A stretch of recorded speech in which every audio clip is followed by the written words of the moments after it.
Hello everybody and welcome back to my channel. So if you haven't done so already, please subscribe to this channel and also hit the notification bell so you're always notified as to when I upload a new video. So today we are talking about something that is so gut-wrenching and so devastatingly sad that I absolutely cannot believe it. We're talking about Justice for Yamkela and what Yamkela was subjected to when she was raped by her boyfriend's friend Uviper. I must say that listening to the audios, and I was one of the people that actually listened to the audios from Twitter, I basically could not even finish those recordings because it felt like I was there in the moment.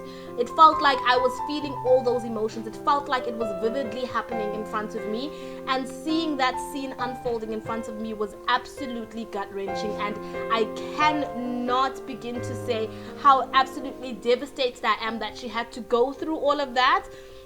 And I'm so thankful that, she was able to catch all of that, on recording so she could prove to the rest of the world. Because honestly, and I saw a tweet about this a couple of hours ago, do we actually think that had she not had those recordings that we would have actually, taken notes to this scale and to this magnitude? So it is so devastating. I'm so sad. It's so crazy still how in 2020, from Uyinene to all the other women that have been killed after that, the femicide is still happening. The femicide is still happening, and it doesn't look like it's about to come to a halt anytime soon. And I'm so devastated because honestly, living in South Africa as a woman, and I am a woman, you don't know if you could be next. You don't know if your sister could be next. You don't know if your mother or your best friend, you don't know if your loved ones could be next. And sadly, we don't have a nest of protection around us. We are not protected as women in South Africa because our government is not taking accountability. Our government is not taking us seriously. From the mass protests that we had last year, I know there were protests going to parliament. I know everywhere throughout universities people were protesting. The government seemed to have been, have taken us, seriously, in air quotes. But honestly speaking, after that, the government just went back to regular programming as if nothing happened. After Uyinene got buried, it seemed as if the nation went back to regular programming as if nothing happened. The femicide kept on going on, but we have come to this point where we are realizing, and I think that's why there's this hashtag on Twitter, that enough is enough. Enough is enough with the killings against women, not only against women but against everyone, and in particular the rapes against women, the genocide that's happening against women.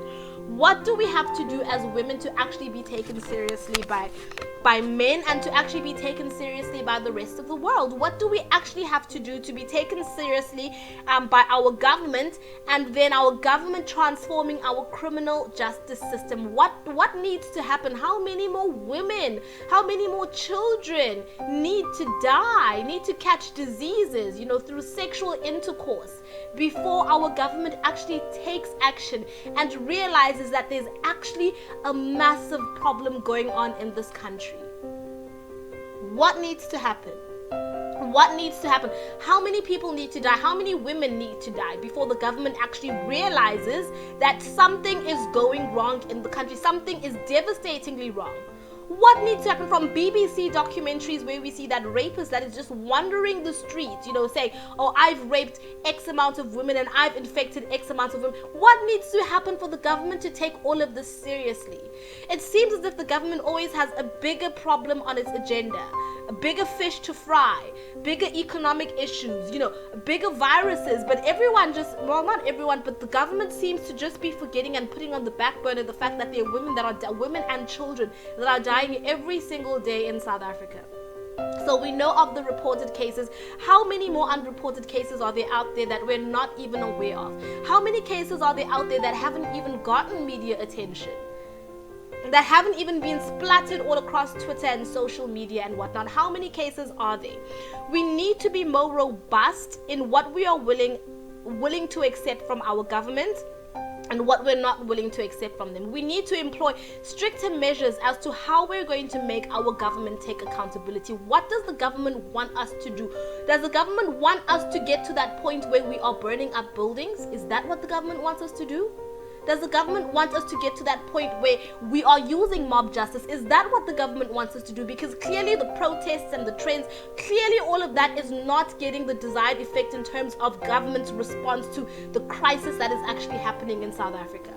We need to have these rapists and these murderers actually face serious repercussions for the actions that they're doing, or the effects of the actions that they're doing and the crimes that they're doing. Then we need to know and trust that our criminal justice system is actually able to deal with these criminals effectively. We need to have trust that these criminals are not going to be sentenced to, let's say, 10 years in prison, then be out by 5 years on parole, and then go and rape someone else again, and rape and actually kill this time. We need to have a revolution in South Africa, and it needs to start by us forcing our government to take responsibility, whether they like it or not, because honestly, the reason why they're not taking all of this seriously is because they know that their loved ones are always protected by gated societies and gated complexes, or gated mansions actually, and 24-hour security. Our government will never take any of us seriously because it doesn't actually affect any of them. They're not actually subjected to the circumstances, to the effects of rape culture on women, because it's never happened to them or to someone that is close to them, so therefore that pain can never resonate with any of them. It's not a matter of urgency because they know that chances are their child will never get raped. Chances are their wife will never get raped. That's why they're not taking it seriously, because they are not connected on as much of a deeper level as what we are as the average South African that doesn't walk around with 24-hour security, that is not secure in every single movement that they do. We need to have a call to action. We need to call our government to action. And we need to make our government take accountability and responsibility for what is happening in South Africa. And if it means we need to start having a death sentence in South Africa, then so be it. If it means we need to castrate and start cutting off Johnnies in South Africa, then so be it. Because clearly these criminals keep on doing everything because they're not scared of what might happen. They keep on raping, they keep on killing because they're not scared of what might happen. So we need to call our government to action, and we need to do it in a big way, South Africa. We need to do it in a massive way. We need to show our government that we're not willing to play any games. We're not playing any games any longer. But y'all let me know what you think in the comments. Please leave down your comment down below. Also, don't forget to like, comment, share, subscribe. Let this call to action for our government actually be an actual movement. And let's just go to our government with a set of demands and tell them this is what we're willing to accept, and this is what we will never accept from this moment going forward. Thank you very much.